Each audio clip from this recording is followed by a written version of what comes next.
যেগুলোর ক্ষেত্রে জনগণের মতামত, তার সম্মতি, তার একটা কনসেন্ট না নিয়ে একজন ইম্পোজ করা, এই জায়গাটা কিভাবে কাটিয়ে ওঠা যায় আমি মনে করি এটা অত্যন্ত গুরুত্বপূর্ণ। ইতিমধ্যে আমাদের মেগা প্রকল্প যেগুলো আছে এটা নিয়ে আমি ইতিমধ্যে বলেছি, এই অনেকগুলো বন্ধ করা দরকার, কিছু পর্যালোচনা করা দরকার ভবিষ্যতের ক্ষেত্রে। আমার প্রস্তাবনা হচ্ছে এটা একটা। এরপর আমি যেটা বলতে চাই, পৃথিবীর কোথাও কোনো ইশতেহার বাংলাদেশের জন্য, যারা বাংলাদেশকে সিঙ্গাপুর বানাতে চান, সাউথ কোরিয়া বানাতে চান, এটা খুবই হাস্যকর এবং খুব উদ্ভট একটা প্রস্তাবনা। আমরা অনেকে বলেন কি আমরা বাংলাদেশকে আমরা গ্রামগুলোকে আমরা শহর বানাবো। গ্রামগুলোকে শহর বানানোর যাদের প্রকল্প মাথায় আছে, এটা উদ্ভট, হাস্যকর এবং খুব ভুল চিন্তা।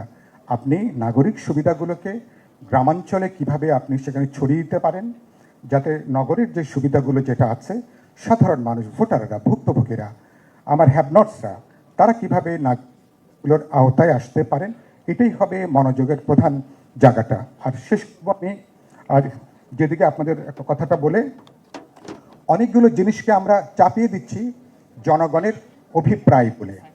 জনগণ যেহেতু অভিপ্রায় দিয়েছে, জনগণ মতামত দিয়েছে, তো আপনি জনগণের মতামতটা বুঝবেন কিভাবে? আপনি জনগণের মতামত বোঝার, মডার্ন ডেমোক্রেটিক সোসাইটিতে, একটা রাজনৈতিক সমাজে এই পপুলার উইলটা কিভাবে বুঝবেন? একটা আমরা বুঝি যখন আমরা বিপ্লব করি, যখন অভ্যুত্থান করি, তার একটা উইলটা আমরা বুঝতে পারি। অন্য সময় জনগণের মত জন্য তাহলে আপনাকে মানুষ যেতে হবে, আপনাকে ভোট লাগবে, মানুষের সম্মতিটা লাগবে। আমরা এখানে ডায়াসে যে কজন বসে আছি, মনে করলাম যে এটাই হচ্ছে পিপলের পপুলার একটা উইল। এটা ধরে নেওয়াটা খুবই আংশিক।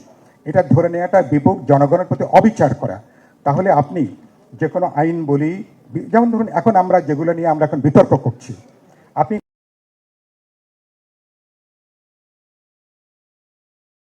ভোটের দিন একই সাথে সেখানে গণভোট হবে। আমাদের কিছু বন্ধুরা যারা এখানে, হামিদুর রহমান আজাদ ভাই আছেন, তারা এখন মাঠে যাচ্ছেন, মাঠে সমাবেশ করছেন, মিছিল করছেন, এক ধরনের জবরদস্তি করার তারা চেষ্টা করছেন। এখন এটা কি পিপলের উইল? এটা কি নাগরিকের উইল? আপনি আপনার কথা বলবেন, আলোচনা করবেন।